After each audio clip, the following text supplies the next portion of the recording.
Another story now, the National Union of Metalworkers of South Africa, Numsa, and allied civil society groups are marching to the U.S. Consulate to reject President Donald Trump's actions in Venezuela. There also calls for the immediate release of Venezuelan President Nicolas Maduro and the First Lady, Cilia Flores. For more on this, we're joined by SABC News reporter Botlhale. Botlhale, good morning to you. Talk to us a bit about what is expected there today. Of course, in the aftermath of what we saw take place in Venezuela, Numsa is amongst those that are making their voices heard in opposition to what the United States of America had undertaken, I guess, in Venezuela. Good morning in studio. So as you said, we are currently here mobilized at George Leah Park in Sandton, where the National Union of Metalworkers of South Africa has called not only their members, but members of other trade unions, political parties, religious and civil unions to join them in marching to the General Consulate of the United States against what they call is an aggressive action by the U.S. to Venezuela.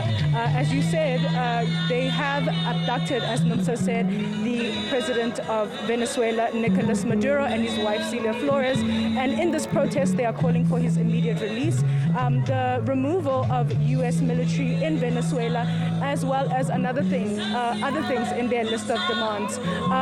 Not only are they calling for solidarity with Venezuela, but Numsa is also calling for the fight of the South African economy. As you know, the United States has imposed sanctions, tariffs, and they are planning on excluding South Africa from the AGOA trade deal, which Numsa says could mean an extreme loss of jobs in South Africa. And that is why they have called for today's march.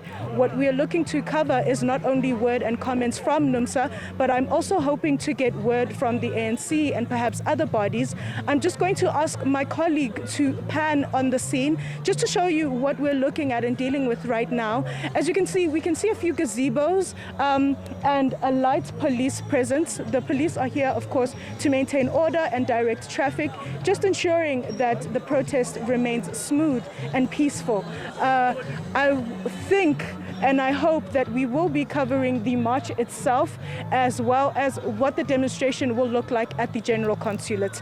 I also believe that Mr. Irvin Jim said that this march is important to put forth that even a local body like Numsa can lend its hand and its voice to a global fight, such as the one between Venezuela and the United States. I think we're expecting a lot more numbers than what we're seeing now, because as I said prior, they did invite all members of society to join, and yes, I do believe that the numbers shall grow as well. I'm just hoping that my colleague is giving you an adequate view of what it looks like now. We can see a lot of Numsa t-shirts.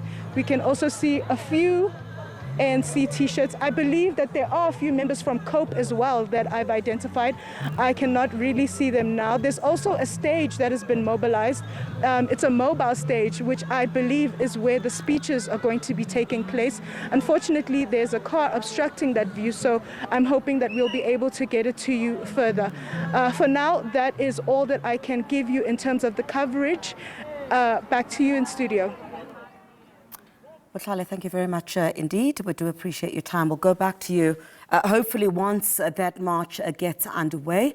Of course, Numsa in opposition to the stance of the United States in Venezuela. Not just Numsa, but other organizations, I understand, will be joining in a march there to make their voices heard.